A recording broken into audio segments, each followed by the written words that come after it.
they're going to give it to me, and I'm going to announce why, so I don't screw it up like I did love.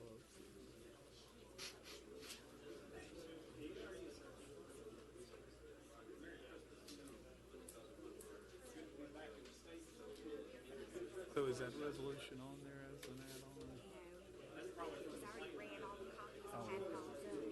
But we'll just announce it. Okay.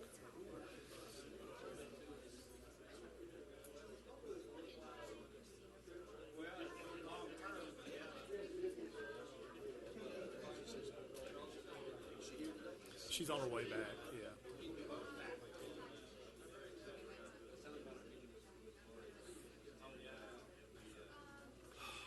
Ooh, I took a cussing from Susan yesterday. Let's come to order, please.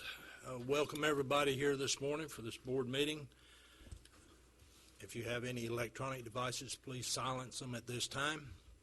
I also want to take a second here to introduce two of my lovely grandchildren, Brooklyn and Shaylin, sitting over there. And they're visiting here during the Christmas time from North Carolina. Yeah, we don't know which one.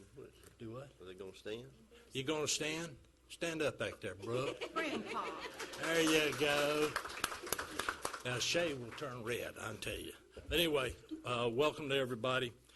Let's go ahead and, Miss Sarah, will you do the invocation and the pledge? Dear Heavenly Father, we're so grateful to gather here today to do the business of Walton County.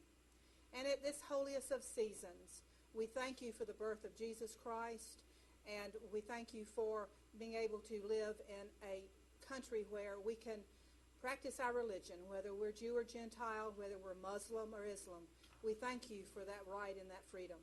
We ask that you protect every family that's represented here, and those that are protecting our freedom overseas. We ask that you have a special watch over them and their families. And all this we ask in thy name. Amen. Amen.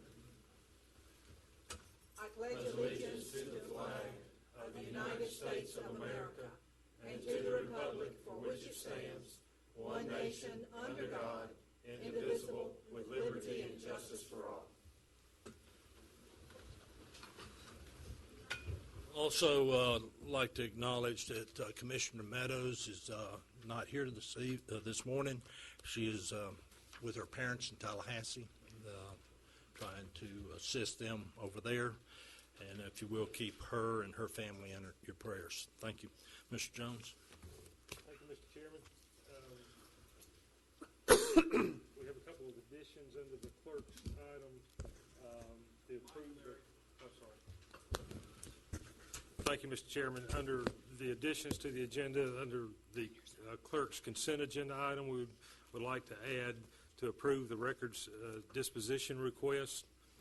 Under administration, Tina Russian with Chelco is here to present a capital credit check to the board. And Mr. Davis has... and I have a very late add-on.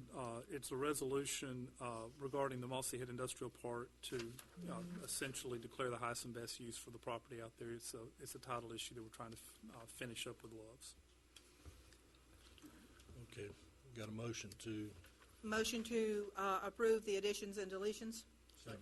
Got a motion and a second. All in favor, say aye. Aye. Opposed? Motion carries. Mr. Jones? Motion to approve the agenda. Consent agenda, then consent agenda. There you Agenda. go. Got a motion? Second.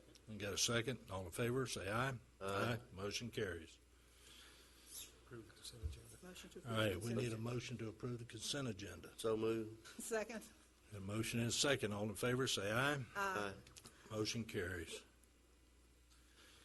Public comments. Any public comments from anyone in the audience concerning any agenda item?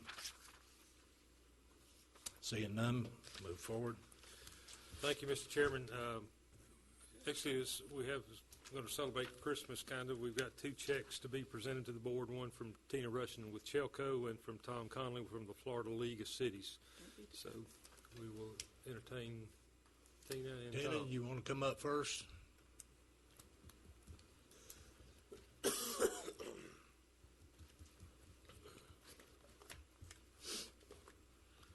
Good morning, and thank you for the opportunity to be here this morning and for adding me to your agenda as a late item yesterday afternoon and approving that this morning. On behalf of Chelco, I'm excited to be here this morning to present the Walton County Board of County Commissioners with your capital credit check for the checks that we were just recently dispersed into our membership. As a member-owned, not-for-profit electric cooperative, members earn margins through capital credits with Chelco. So any margins that are retained at the end of the year are later returned to our membership in the form of capital credits. And throughout the years, Chelco has an account that they keep up with the member equity and the member ownership in that capital credit account. And then that equity is then later returned to all of our members in the form of capital credits. And this year, I'm excited to share with you that the Walton County Board of County Commissioners is one of more than 40,000 members receiving the capital credit check from Chelco for the year of 1993 and 2012, or portions of both. So this morning, on behalf of Chelco, I'm excited to present a check in the amount of $6,053.51 to the Walton County Board of County Commissioners for your membership and your member equity in Chelco for the year of 1993 and 2012. And thank you. Mr. Chairman, may I present this to you? Lewis wants to take some pictures. Tina, what's the significance of 1993? I was going to ask that. With our capital credits, it's typical that the capital credits are returned in the form of margins in 20-year increments. And so our board elected this year to not only return those capital credits from 1993, but also a portion of 2012. So there was a lot of benefit associated with that. We're excited that the board voted for that approval.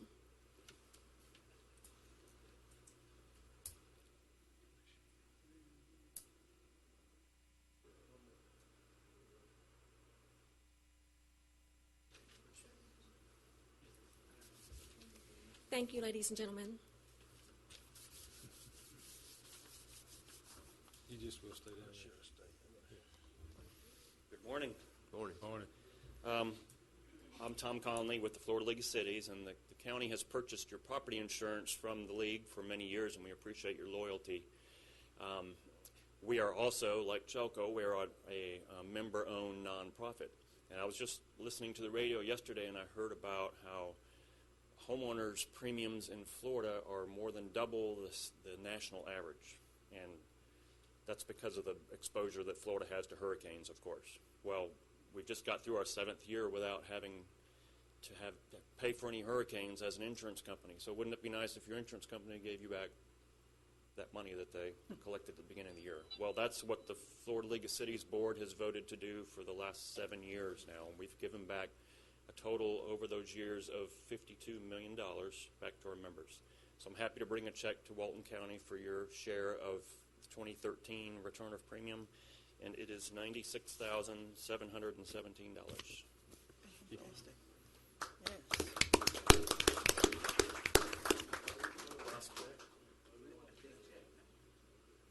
Big check.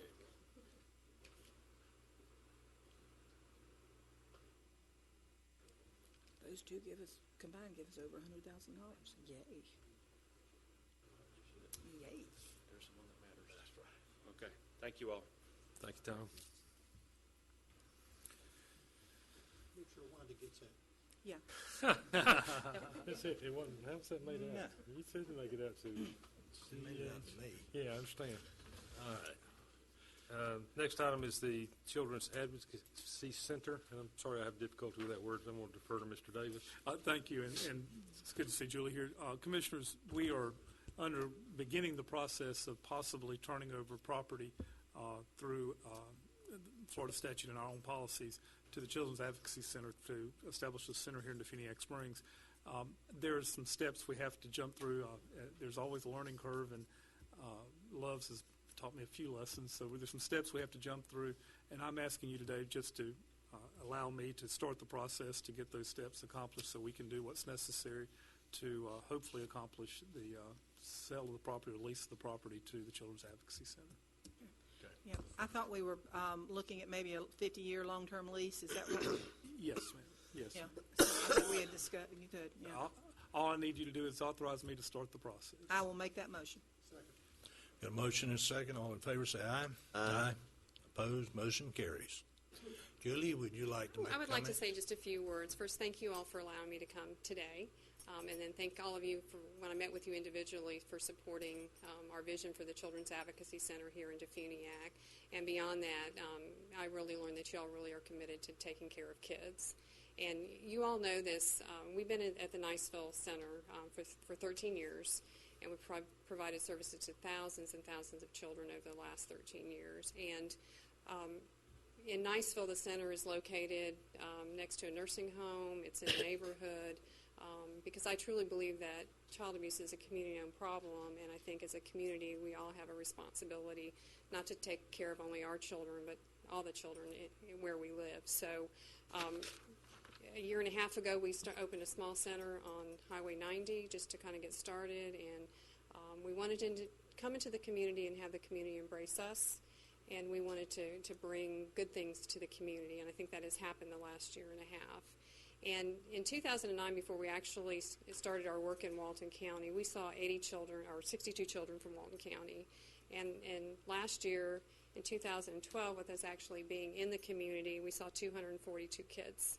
That's a significant increase by having a presence in a community and engaging everyone to take care of these kids. 93 of those cases were child sexual abuse, 38 were physical abuse, and 37 of those children were witnessed domestic violence. So we definitely know there's a need here in the community for a full-service center. And also, one of the statistics is 79 of those children were between the ages of 0 and 6. So I think when, it's our goal to build a 10,000 square foot facility here in Defuniak, and we approached you all about the College Boulevard property, and it really is in sync with what we're doing in Niceville, because it is next to a senior citizen community center, and it's my vision to engage the senior citizens to help us and for us to help them. It's across the street from a church, and the churches are very much involved in providing faith-based support for the center. And then the community as a whole in that neighborhood can also be a part of helping us take care of these kids. And you all know, and for the people that don't, the Children's Advocacy Center is not a house for kids to stay at, but it houses all the agencies that work in child abuse cases, which includes Sheriff Atkinson's staff, the Phoenix Springs Police Department, Department of Children and Families, the Child Protection Team that does the interviews. We will have mental health therapists there, and we also will have volunteers at the center to help with these kids. And so when a child has been a victim of abuse, and it's only reported cases that we see, and statistically there are 2/3 more kids out there we don't know about, so we have a lot of work to do, that those kids can come to one place to get all the help that they need, to be interviewed, and typically we like to just do one interview with those kids so we don't have to re-traumatize them, and immediately engage them in services such as the mental health counseling, because you guys know that with kids, these kids are playing soccer, they're going to ballet, and then they have all this other stuff going on with them. And through those mental health services, even though we can't take away what happened to them, we can definitely give them the resources that they need, that they can go on and be healthy, happy kids, which will be one of us one day. They could be one of you, sitting there one day. So, and then the other part of that, which is really important for the community, and Sheriff Atkinson is very, very supportive of the center, and is really tough on people that do things to kids. But part of the CAC's mission is to make sure that people are held accountable for what they do. And we have done a really good job of that over the last 13 years. So, in closing, the center is about making our community healthy, which is these kids that we're helping. And beyond the children, we also help their families, providing other services for them. And then secondly is keeping the bad guys off the roads, off the streets. And I think we really have had an impact on the community. And you all today, with voting to move forward with this, are going to have an impact for years to come. So on behalf of all the kids that we have seen in Walton County, and unfortunately I know we're going to see, hundreds more, thank you on behalf of them. Okay. And Merry Christmas to you all. Thank you, Julie. I've had the opportunity in my former life to use the CAC in Niceville on some cases that I have been involved in. I am glad to see it come to Walton County. I know it's a long time coming because there's a lot of logistics involved in trying to get a child victim down there, and some families are not capable of making that transportation trip down there. But again, I'm glad to see it moving this way, and we appreciate it. We're very, very excited, and y'all have heard my vision is to build it in 6 days. So it's going to take a community and all of you with your hammers to do that. You don't want me with a hammer. So I have the vision. I just need people to help me get it done. So I hope you all will be a part of the building process too. So we're going to put Defeat Springs on the map. We'll be the first CAC in the country to build one in 6 days. Now it's on record, so we really have to do I it. know you. And Julie, I think we all take the opportunity to thank you for what you do. It's not an easy job. I don't know how you do it, but we commend you for it. Yeah, well, I've told you all, I know that years ago I learned that we could not save them all. And so if you thought you could not get up in the morning and go to work. So I do know that what we do really does make a difference for those kids. So thank you all very, very much for being a part of that. Thank you. Thank you, Julie.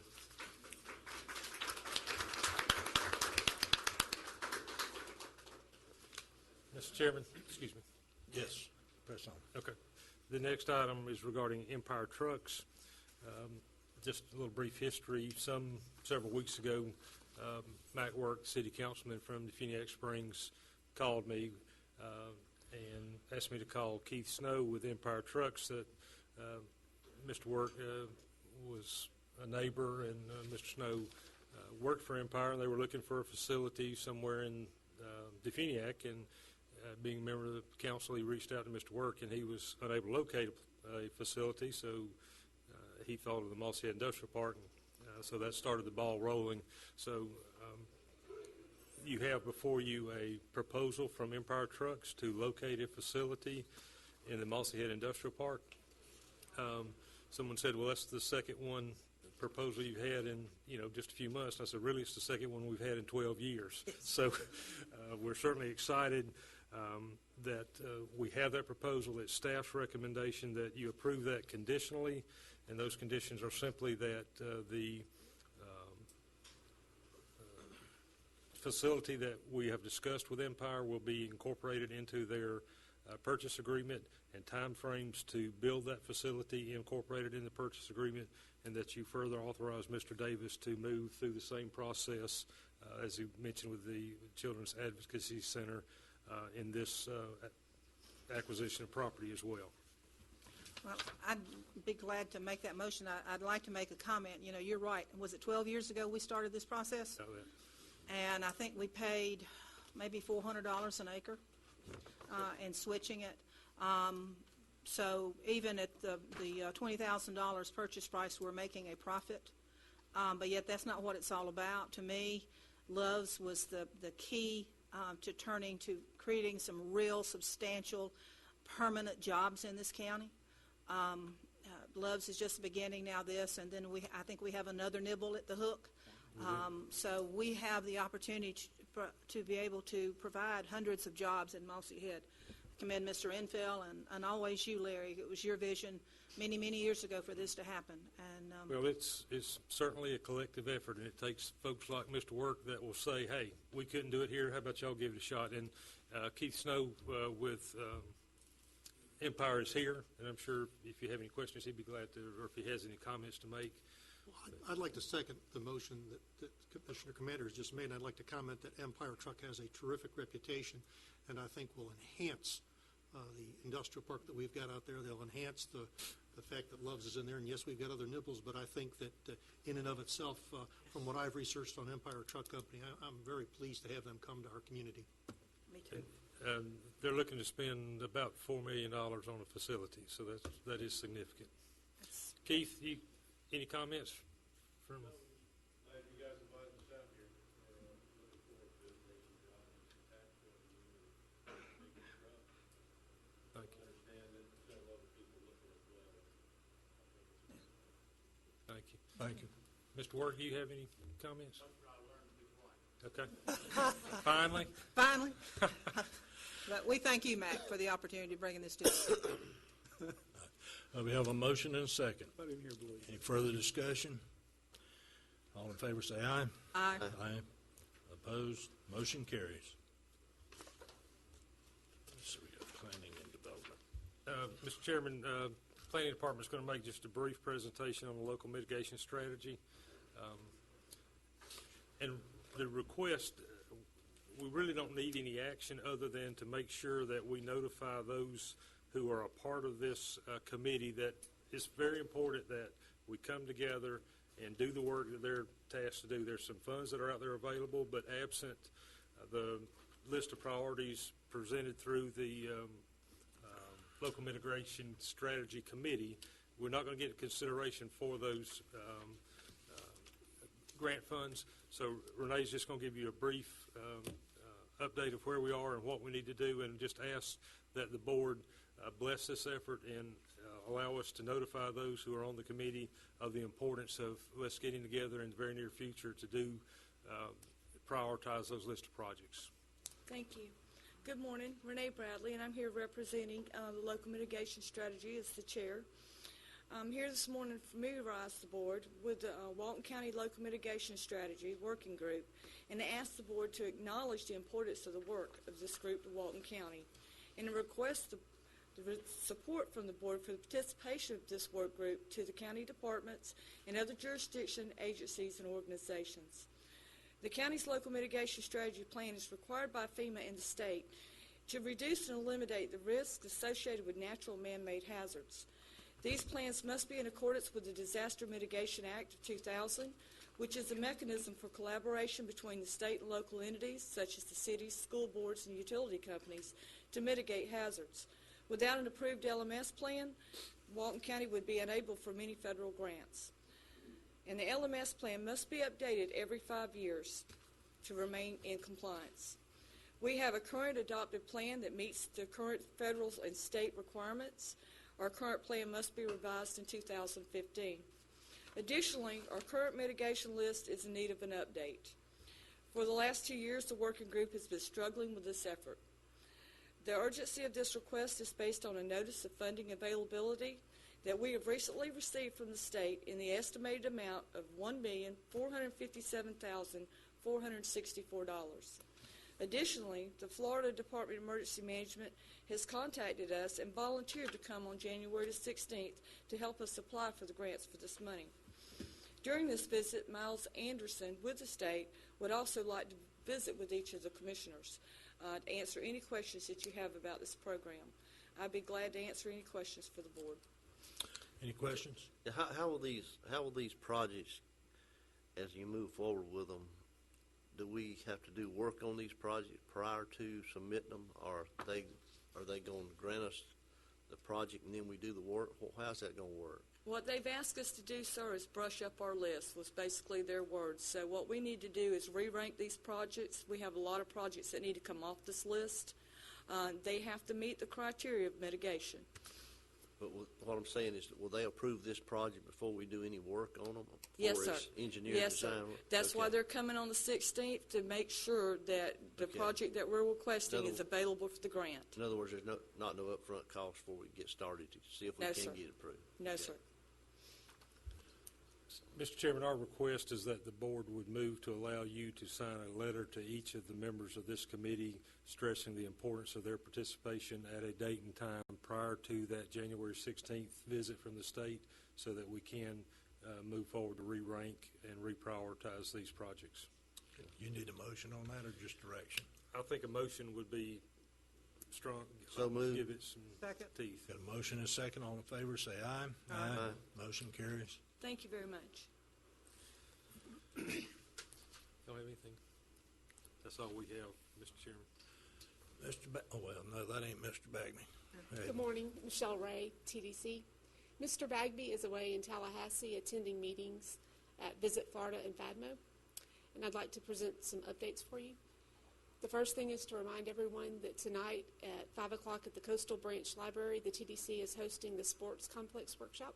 We expect a big crowd. We'd also like to announce that we are once again a sponsor of the Freeport Basketball Blowout, sponsored by the Sandestin Hilton. This event is held each year with teams throughout the region, and it will generate more overnight accommodations than any other event that we sponsor in South Walton. The TDC is currently under renovations. We're at about 50% complete. Look forward to late January being complete, which will be nice, all the hammering. And that's it. Okay. Any questions? All right, thank you, Joe. Mr. Davis. Thank you, Mr. Chairman. The first item I have is I'm asking to adopt a use of facilities policy. We do not have a written policy on how we allow outside groups to use our facilities. The policy is in your packet. I'm working with, will be and have been working with Public Works to set up a fee schedule for those folks that we will charge for the use of those facilities. And we should have that to you at a later time that we can adopt also as a policy to attach to this one. We need a motion, I assume? Yes. So moved. Got a motion and a second. All in favor, say aye. Aye. Opposed, motion carries. Thank you, Commissioners. We came across, the second item I have is we came across a error and an omission in a deed that was prepared to the Florida Community Services Corporation of Walton County. I'm asking to approve the corrected quitclaim or corrected warranty deed. So moved. Second. Motion and second. All in favor, say aye. Aye. Motion carries. The third item I have is an add-on. It's simply a resolution asking you to declare that the highest and best use for the certain property in Mossy Head is for a truck stop. So moved. Second. Motion and a second. All in favor, say aye. Aye. Motion carries. Thank you. That's all I have. Oh, yeah. Okay. Commissioner, Commander, you have anything? Well, nothing except to wish everyone a Merry Christmas. And I think maybe, and I'm staring at Mr. Davis, and he's going to put his school board hat on right now. Would it be a good idea for maybe the county commissioners to meet with the school board and us discuss, as we're adding industry and new businesses out in the Mossy Head Industrial Park, how do we prepare our students education-wise? How does the school board and the county commissioners, how can we make sure we have an adequate workforce for these people? Would it be a good idea to have a meeting between the two boards? I think the easier and probably more productive way of accomplishing what you're looking for is have Mr. Jones meet with Mike, my brother, who runs the Career Development Center. He's in charge of all the academies that are in the high schools and the Career Development Center itself, and let those two talk, and then it might be a good idea for the boards then to meet afterwards. Boards meet afterwards, yeah. I mean, and I will put a plug in for your brother since he has been at. It's true. Since he's been at the I'll always call it the vocational center. It is amazing the work they do out there. It really is. Pass along. That's all I have. Oh, yeah. Okay. Mr. Imfeld. Mr. Chairman, thank you. And I see Mr. McLaughlin's out in the audience, and one of his cohorts, Dusty Ricketts from the Northwest Florida Daily News, accompanied us on the trip to Hamburg, Germany, to look at Airbus and Lufthansa. And Mr. Ricketts was posting daily blogs, as we noted from over there, and some of them humorous, we might say, but certainly very essential to what we've gone. And what was, as I came to learn when I got back here and saw in the paper, most of the information about the trip was already there, and we appreciate that from your paper, Tom. Thank you much. One of the things that seemed to surprise people was the fact that they said, we're looking at 5 to 7 years before we are going to be ready to look at suppliers along the I-10 corridor. And part of it deals with the production from what's going to be in Mobile. At the outset, they're looking to do 2 airplanes a month in Mobile, and over time gradually ramp up to 4, and then to 8, and then to 14 a month. And when they get to that point, 5 years down the road, at that time, delivery of supplies and services is going to be far more critical than just doing 2 a month. So we met the head people with Lufthansa. We met the head people with Airbus. We talked to them about the presence of Boeing in Charleston and Embraer in Jacksonville, and they indeed are interested in the fact that we have people along the corridor uniting to work with them. And they use the term clustering, a little bit different than we use the term clustering, but the clustering concept is the public-private partnerships that go all along hand in hand, from government, the school systems, and the industries out there to provide not only the necessary goods and services, but to work with one another to make sure that the economy keeps expanding over there. And the thing they told me that just knocked me over was they've got a 12-year backlog of orders for airplanes at Airbus. So, I mean, they're good to go for 12 months. And when we took the tour over there, we were expecting to see kind of like an automobile assembly line of we'll get these things done. And we were quite surprised to see that only 1 or 2 people we're working on an individual hull of an aircraft at a time, as opposed to a lot of people getting together. And they said it's kind of like an automobile assembly line, that if something goes wrong in your car because we went too fast or something, the light goes on, you pull over to the side of the road and you wait for the tow truck. He says when you're up at 30,000 feet, that light goes on, you've got no place to park the planes. He says that's why they take a very deliberate, slow approach to getting things done, but that they've got an ever-expanding market. And they've got some terrific videos out of their planes of the future that are going to be just dynamic. To capitalize on what Commissioner Commander just said, that their school system starts with third grade. And they start with someone going out and teaching kids different designs for making paper airplanes. A lot of fun for the kids. A couple months later, they'll have somebody come back that's a pilot, talk to the kids. A couple months after that, an astronaut will come. A couple months after that, they'll take the kids out to Airbus or to Lufthansa, and they'll put them in one of the simulators, and they'll let the kids, quote, fly a plane, if you will, via the simulator. So they get them hooked into it. And their education system through the city of Hamburg and the state of Hamburg provides both the basic education, K through 12, and collegiate education at no cost to the families. Of course, their emphasis is on aerospace, engineering, and all the things necessary to do it. I know that Okaloosa County sent a representative to it, and University of West Florida sent 5 representatives on the trip, and it was very, very impressive. They're looking to see what do we need to do to design our future education programs so that if we're successful in getting these companies all along the I-10 corridor, that we can support them with future growth and future employment opportunities, which I think is very important.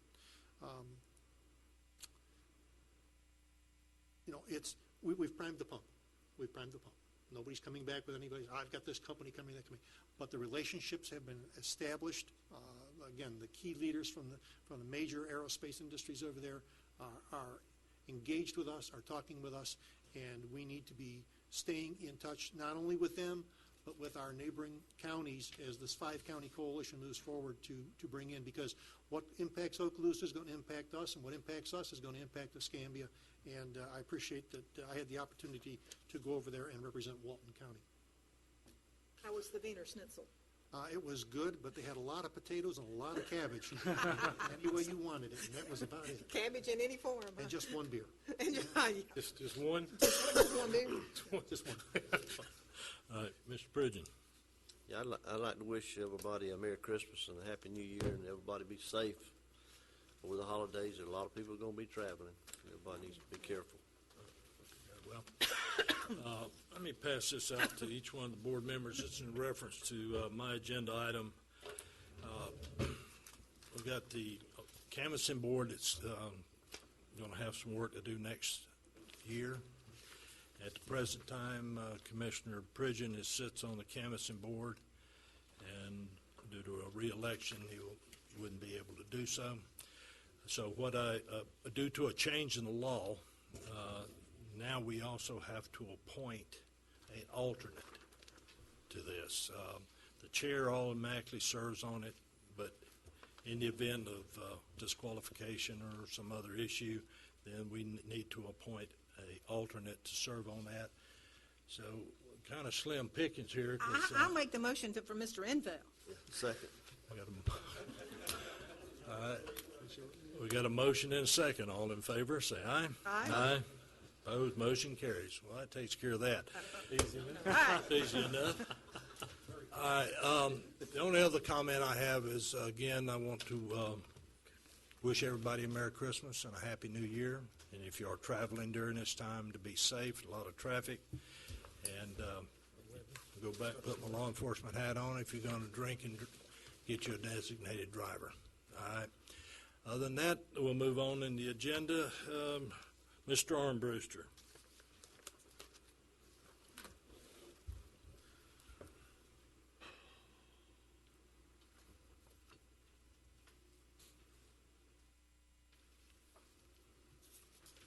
Good morning, Mr. Chairman and fellow commissioners. Pardon me. I'd like to talk about Dykowski and Beethoven Circle up in Unit 6 here in Juniper Lake Estates. I'd like to just go back a little bit because there's new commissioners here. And a long time ago, that particular roadway is where the first homes were built. And one of our commissioners maintained those roads as county roads, those two roads. And for a long time, I came before the commissioners and told them I'd like to have the road where I lived cleared and opened up. It had grown over. Well, I didn't get anywhere. So I spent $4,500 of my money and made the road usable. Now, then I came in one time later and I found out that those roads were never made county-maintained roads.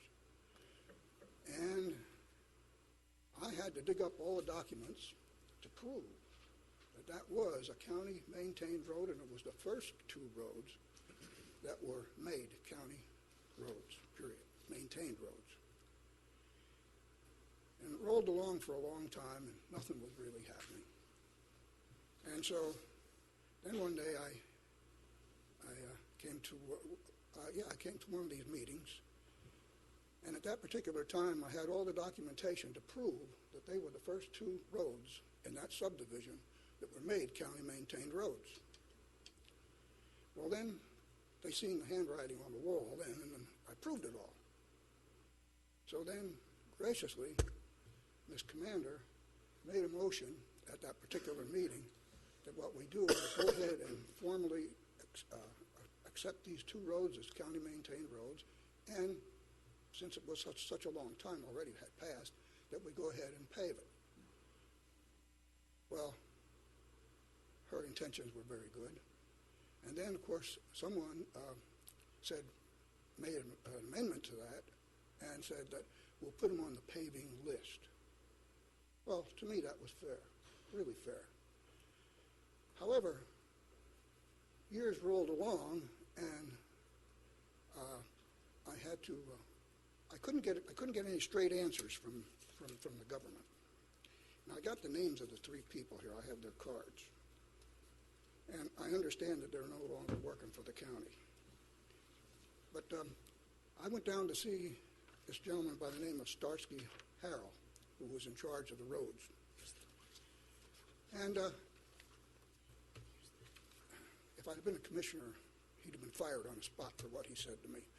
But the thing is that he said, you're number 83. And I said, sir, I said, how do you know that it's number 83 when you didn't even look at any of the documents to tell me what the number is on the paving list? He said, that's because that's how many roads need to be paved in this county. And he walked out the door. Well, I had no use for that man, period, at all. And those other two, they were his subordinates, so they really couldn't make decisions. So I still didn't have an answer to when or what number I was to have that road put on the list for paving. So after Mr. Imfeld came into office, I asked him if he could find out what number I have for paving on that road. And he came back to me and he told me, he said, sir, he said, you're not on the paving list. Can you believe that? Years have gone by. So I'm here today to ask at least the minimum that you produce a number, and I would like that number to be sandwiched in between the time when I was denied a number for paving. That's the way I would like to see it come down. That's fair. So I'd like some input from the commissioners. Well, Mr. Chairman, I did indeed meet with Mr. Armbruster, and after we found out that he did not have a particular number on the paving list, I've met with Public Works. We have a number of roads in far worse shape in the district out there that have gotten to the listing of 1 through probably 8 so far, and we've got many more to do. One of the key things that has been disruptive was the storms we had back in July of this year that washed out a number of roads. We had a FEMA emergency, and our Public Works crews have been diverted to that. What I would like to do is have the opportunity to go back with our Public Works folks and look to see where in the future we can get this. Now, right now, there's a 3-year listing, and those are some really severely impacted roads. And I've been to your road a number of times and traveled it a number of times, and I realize at times it's bumpy, but it's in far better shape than a number of them out to the west. But I'd like the opportunity to work with Public Works and see if we can't come up with a reasonable number and get back with Mr. Armbruster and see if sometime after the first of the year we can sit down and come to an agreement. Works for me. Would that work for you, Mr. Armbruster? Thank you. Okay. I don't need a motion or anything. No. Okay. Very well. Well, excuse me, Mr. Armbruster, he'll be getting back with you to see what they can do to work that out. Okay, thank you. Thank you. Is there any other public comments? Mr. Chairman, I have one. Go ahead. I appreciate Michelle Ray bringing up that school board event. This is the 20th year that event has taken place. This is a sort of a monumental year, given that and I can't remember, to be honest with you, I should have checked last night, but it's either 5,000 or 10,000, or there's some big number of rooms that have now been rented directly related to that tournament. I would encourage you to spend at least one day down there. You'll be absolutely shocked. There's 16 boys teams participating, 8 girls teams over a 4-day period. They'll come from Tennessee, Alabama, Louisiana, Florida, and I will tell you, it was born out of a need to have one for small schools. There are always these kinds of holiday tournaments for large schools, but when my brother was coaching at Freeport, he couldn't find one to get in that had smaller schools in it, so he jumped off and started this one. I don't know that he knew what he was getting himself into, frankly. But it's grown into a large event. A kid named Duhan that played at Duke has actually played in it. A guy named Coker, who's a backup quarterback at Florida State, played in it at St. Paul's in Mobile. I just encourage you to spend a day, and if you want to volunteer, they'll take any volunteer they can get. It's a massive undertaking when you talk about that many games over a 4-day period. You have to have somebody to keep the clock. You have to have somebody to help with the floor. You have to have somebody wipe the floor for sweat. It's a massive undertaking for that many days. And Freeport High School has basically done it with their staff and a few volunteers for 20 years now. So I'm putting on my school board hat and ask you to just take a day, and you'll be thrilled to see kids in that setting. You'll enjoy it. Okay, thank you. Anybody else? Mary Kanofsky. Come on up, ma'am. We'll state your name for the record. Mary Kanofsky with the South Walton Community Council, and I have a question about an agenda item. I couldn't get out of my chair fast enough when you approved the consent agenda, but this is from a member, item 13-0858, that indicates an agreement with Altel or Verizon, and the site is Inlet Beach, and the manager and corporate secretary of the Inlet Beach Water Systems is asking if that's the correct location, because they, as far as she knows, does not have an agreement with Verizon. It's my understanding of the agreement, it was to actually add equipment to an existing site and tower. Okay. And they have to have our imprimatur on their ability to add equipment to an existing site and tower. However, what she is saying is, and I'm just reading her inquiry so I can respond to her, that the tower at Inlet Beach doesn't have an agreement with Verizon, and she's wondering if instead it's not the tower at Peach Creek.